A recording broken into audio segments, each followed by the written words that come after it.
كيفكم؟ كتابنا اليوم اسمه بورن تو ران لكاتب أمريكي اسمه كريستوفر ماكدوغال. الكتاب بالعربي معناته ولد ليركض.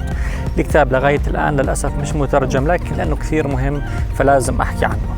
الكاتب هو صحفي ورياضي بنفس الوقت، كثير بحب الركض، لكن كثير كان يصير معه إصابات أثناء ركضه، فهذا الإشي كان كثير محيره، وراجع أطباء ومختصين بس مشان يسألهم إنه ماشي بيصير معنا إصابات لكن ليش؟ أغلب الأطباء كانوا يحكوا له إنه رياضة الركض مش مصممة إلنا إحنا البشر، والركض مش كثير صحي إلنا. هذا الجواب حيره بزيادة، إنه يا ترى طب ليش كل الثدييات يا ترى بتقدر تعتمد على رجليها إلا إحنا البشر؟ ليش الغزال ما بصير معه تمزق عضلي؟ ليش الذئب مش لازم يلبس مشد برجليه لما يركض؟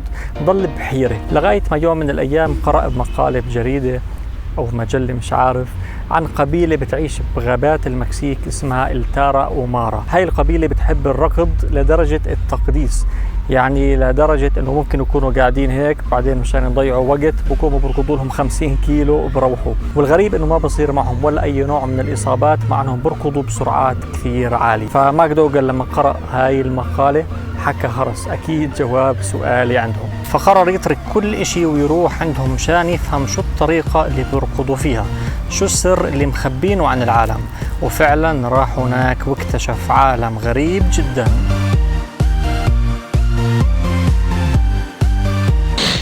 قبيلة التارا أومارا هم قبيلة صغيرة وبدائية جدا، عايشين بأدغال المكسيك بعيدين عن الحضارة كلها، وما بيعرفوا 3/4 أمراض المجتمع المدني الحديث: السكري، الضغط، الشيخوخة، وحتى السمنة. ومثل ما حكيت بيقدسوا الركض، فبيعملوا سباقات طويلة بتمتد 2-3 مش على أرصفة خاصة، لا بيعملوها في الوديان وبيعملوها في الغابات بدون ما يصير معهم لا تمزق ولا قطع لا في الأوتار ولا في العضلة. بركضوا بدون لا مشروبات طاقة ولا فيتامينات خاصة، لا واللي دهش الكاتب أكثر إنهم كمان بركضوا وهم مستمتعين وبيضحكوا ومبتسمين بالركض. سنة 1993 واحد من التارا أومارا سافر من المكسيك لأمريكا مشان يشارك بماراثون طوله 70 كيلو وجاب المركز الأول. المفاجأة إنه هذا عمره 57 سنة. هاي القبيلة حيرت الكاتب إنه ليش إحنا المتطورين اللي بنلبس أحذية خاصة وفيتامينات خاصة وتمارين إحماء ومشدات طبية وضعنا أسوأ بكثير من التارا أومارا اللي بيلبسوا برجليهم إشي حتى مش ممكن نطلق عليه اسم حذاء. المهم الكاتب مشان يوصل لجواب السؤال تبعه ليش رجله بتوجعه وشو السر اللي مخبينه التارا أومارا، عاش عندهم فترة طويلة شوي وعمل دراسات وأبحاث وراقبهم. آخر إشي فعلا وصل للجواب اللي كان يدور عليه، السر الخطير، الجواب اللي عمل بلبلة في عالم الرياضة. نظريته إنه الأحذية الرياضية الحديثة والمبطنة هي السبب. لحظة قبل ما أكمل بدي أحكي لكم اليوم اكتشفت اكتشاف عظيم جدا، أهم من اكتشاف أمريكا.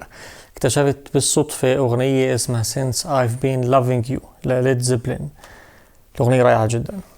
المهم التارا أومارا بيلبسوا صنادل خفيفة مصنوعة من عجالة سيارات. هاي الأحذية البسيطة بتخلي الأرجل تتحرك بشكل طبيعي أكثر وتتفاعل مع الأرض، بينما الأحذية الغالية اللي من نايك وأديداس بالواقع بتأذي الأقدام وبتزيد احتمالية الإصابة. يعني كل ما كان الحذاء أبسط وأرفع كل ما كان أفضل، ولسه كمان لو كنتوا حافين أفضل وأفضل. شركات الرياضة بتصرف ملايين الدولارات سنويا لتطوير الأحذية وتحسينها، لكن مع هيك معدلات الإصابات ما بتتغير نهائيا. أحذية بمئات الدولارات بتزيد الطين بلة، وبالتالي معناته صناعة الأحذية كلها قائمة على ولا إشي وعلى وعود كاذبة. وبالتالي هاي الأحذية كأنه الشركات بتعالج إشي مش محتاج معالجة أصلا. ليوناردو دافنشي كان من أكثر الأمور اللي بتعجبه هي هندسة القدم تبع الإنسان. على فكرة هذا الكتاب أجبر كبرى شركات المعدات الرياضية مشان تعيد النظر في تصميم الأحذية الرياضية مشان تخليها أبسط وأرفع وأخف.